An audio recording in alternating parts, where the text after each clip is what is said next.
अस्सलाम वालेकुम। काबिल सद एहतराम किसान भाइयों और मुअज़्ज़ज़ नाज़रीन, किसान टाइम से मैं हूं आपका मेज़बान नियाज़ खान खिरानी और आप देख रहे हैं अपना प्रोग्राम सफ़र मंज़िलों का।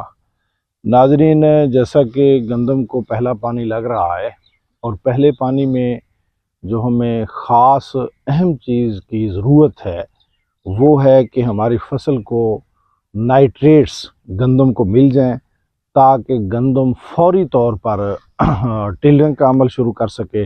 और साथ ही जो है ना, ज़िंक का कम्बिनेशन हम बनाते हैं, तो ज़िंक का भी हमारा मकसद यही होता है कि एक तो ज़िंक को बतौर हम यूँ समझें कि एक हाजमे वाली चीज़ के भी इस्तेमाल करते हैं, और ज़िंक फोटोसिंथेसिस के अमल को भी तेज़ करती है, और ज़िंक जो है ना तने को भी मजबूत करती है, टिलरिंग को भी बढ़ाती है।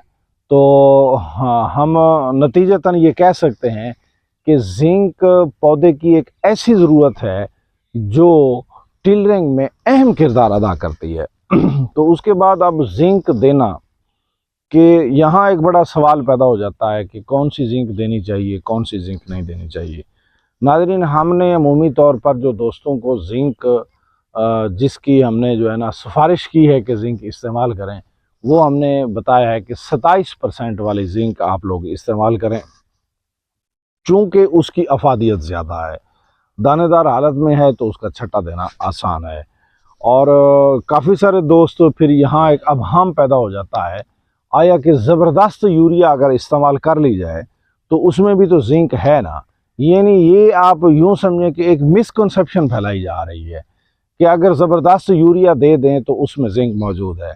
आज प्यारे भाइयों, मैं आप लोगों को बहुत अहम सी बात बताने जा रहा हूँ कि हम ज़बरदस्त यूरिया से कितनी ज़िंक हासिल करते हैं और वो कितनी उसकी हमें कास्ट पड़ती है, ये ज़रा सोचने की बात है। गुजारिश ये है कि ज़बरदस्त यूरिया में जो ज़िंक है वो 1% है। 1% जब आप 50 किलो का 1% निकालते हैं तो वो आधा किलो बनता है। मकसद ये है कि 50 किलो की जो यूरिया की बोरी है उसमें आधा किलो ज़िंक अवेलेबल है। वो जो आधा किलो ज़िंक अवेलेबल है, क्या वो आपकी फसल के लिए पूरी है? क्या वो इकोनॉमिकली ठीक है? ये दो चीज़ें हैं जो ज़रूरत की हैं, जिनको यहाँ पर हमें गौर करना होगा। पहली तो बात ये है कि हमारी फसल की ज़रूरत के मुताबिक है, किसी सूरत हमारी फसल की ज़रूरत के मुताबिक नहीं है। आधा किलो से हमारी जो ज़रूरत है वो पूरी नहीं होती है। उसके बाद ये है कि क्या वो हमें सस्ती पड़ती है? किसी सूरत वो सस्ती नहीं पड़ती, बल्कि वो हमें महंगी पड़ती है। वो आधा किलो जो ज़िंक है वो हमें कितने में मिली? उसमें सिर्फ़ और सिर्फ़ अकेली ज़िंक है। जो अकेली ज़िंक है वो हमें 900 रुपए में और आजकल 1900 रुपए में पड़ रही है, क्योंकि ज़बरदस्त का जो रेट है वो 900 या 1000 आम यूरिया से ज़्यादा है। अगर यूरिया डालना आप ज़रूरी भी समझते हैं तो फिर इसका मकसद है कि आपने आधा किलो ज़िंक के लिए 900 से 1000 रुपया ज़्यादा अदा किया है। उस तरह की ज़िंक अगर आप मार्केट से लेना चाहें तो आपको कितने में मिलती है, ये भी ज़रा आपको सोचना होगा। उस तरह की ज़िंक अगर आप लोग मार्केट से लें तो आजकल जो ज़िंक दानेदार है वो बड़ी मुश्किल पेश आ रही है। हमने भी कोशिश की है, फसलात को पहला पानी शुरू हो गया है। जिस फसल में मैं मौजूद हूँ ये 27 अक्टूबर की काश्त है और इसको पहला पानी हमने लगा दिया है, तो दानेदार ज़िंक हमें नहीं मिल रही थी। तो फिर हमने इसका एक सलूशन निकाला है। वो सलूशन ये निकाला है कि हमने लिक्विड ज़िंक का एक ड्रम ले लिया है। तो वो जो ड्रम है उसकी जो फ़ी किलो की अगर हम कीमत देखें कि फ़ी लीटर की जो कीमत है वो कितनी आ पड़ती है, तो वो कोई हमें जो है ना ड्रम की अगर हम कीमत निकाल लें तो आप यूँ समझें कि हमें 5 लीटर अगर हम ज़िंक उसमें डालें तो उससे आधा किलो ज़िंक हमें हासिल होती है। 5 लीटर लिक्विड ज़िंक जब हम यहाँ फ्लड कर दें तो उससे आधा किलो ज़िंक हासिल होती है। यानी जितनी ज़िंक ज़बरदस्त यूरिया से हासिल होती है वो हमें 5 लीटर से हासिल हो जाती है।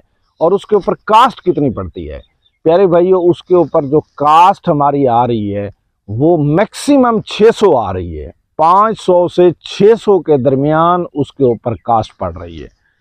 और फिर अगर हम 900 की जिस तरीके से ज़बरदस्त यूरिया के साथ कॉम्बिनेशन में जिंक आ रही है, अगर उतने पैसों की अगर हम जिंक ले लें तो अवेलेबल जिंक हमारे पास 800 ग्राम से 900 ग्राम हो जाएगी। तो जहां हम 900 रुपए से 500 ग्राम जिंक ले रहे हैं ज़बरदस्त यूरिया के साथ, अगर हम जिंक लिक्विड वाली ले लें, बल्क की शक्ल में ले लें, ड्रम पूरा ले लें, तो वही वाली उतने पैसों में हमें 900 ग्राम जिंक मिल जाती है। अब ये आप लोगों ने देखना है कि हम 900 की 500 ग्राम जिंक खरीदें या हम 900 की 900 ग्राम जिंक खरीदें, ये फैसला आप लोगों ने करना है। बहरहाल जिंक की फसल को बहुत ज़्यादा अहमियत है, बहुत ज़्यादा ज़रूरत है, जिंक लाजमी तौर पर देनी चाहिए। सवाल ये पैदा होता है कि जिंक का सोर्स किस तरह का होना चाहिए। फैसला आप लोगों ने करना है। हमने हक़ाइक़ आप लोगों के सामने रख दिए कि अगर ज़बरदस्त यूरिया से आप जिंक लेते हो तो वहाँ से आप लोगों को 900 रुपये में आधा किलो पड़ जाता है। अगर आप बल्क में एक ड्रम ले लेते हो जिंक का तो उस तरीके से आप लोगों को 900 में तकरीबन 900 ग्राम जिंक पड़ जाती है। और आपने ये भी सोचना है कि 900 ग्राम जिंक से ज़्यादा फ़ायदा होगा या 500 ग्राम जिंक से ज़्यादा फ़ायदा होगा। और ज़हरी बात है कि जहाँ जो है ना वॉल्यूम ज़्यादा आ रहा है उसका, उसमें जो है ना नेट वेट जो उसका है परसेंटेज के हिसाब से, जहाँ जिंक ज़्यादा आ रही है फ़ायदा तो उसी का ज़्यादा होना चाहिए। मज़ीद फ़ैसला नाज़रीन आप लोग खुद कर सकते हैं, क्योंकि ये चीज़ें देने में मुआशी तौर पर भी देखा जाता है कि हमें मुआशी फ़ायदा कितना होगा, और साथ हमें ये भी देखना होगा कि हमारी फसल को फ़ायदा कितना होगा। नाज़रीन, उम्मीद है कि हमारे नाज़रीन जो इस तरह का सवाल करते हैं कि ज़बरदस्त यूरिया डालनी चाहिए या कि जिंक अलग से डालनी चाहिए, उम्मीद है उनके सवाल का इसमें जवाब मुकम्मल हो जाएगा। हमारे मुशाहदात के मुताबिक, हमारे तजर्बात के मुताबिक किसी सूरत भी ज़बरदस्त यूरिया इस्तेमाल नहीं करनी चाहिए। हाँ, चारा वगैरह जो है उसमें आप कर लें तो बेशक कर लें, जिंक आप अलग से लेकर डालें, वो आपको सस्ती पड़ती है। ये नफ़ा कमाने का एक ढोंग है, ज़बरदस्त यूरिया बना के उसका इतना रेट बढ़ा के किसानों को लूटा जा रहा है। लिहाजा किसानों को बचाएं, अलग से आप बल्क में जिंक लेकर इस्तेमाल करें। और अगर आपने करनी ही है यूरिया इस्तेमाल तो बेशक आप करें, लेकिन जिंक अलग से डालें। आपको ज़बरदस्त यूरिया के साथ मिलने वाली जिंक इंतहाई महंगी पड़ती है। नाज़रीन, इंतहाई जो है ना हम कीमती आरा जमा करते रहते हैं और आइडियाज़ कलेक्ट करते रहते हैं और आप लोगों के सामने पेश करते हैं। इंशाअल्लाह ताला हाजिर होंगे नेक्स्ट ख्याल और नेक्स्ट नज़रिए, नेक्स्ट तजर्बे के साथ। तब तक के लिए मुझे और मेरी टीम को दीजिए इजाज़त। अस्सलाम वालेकुम।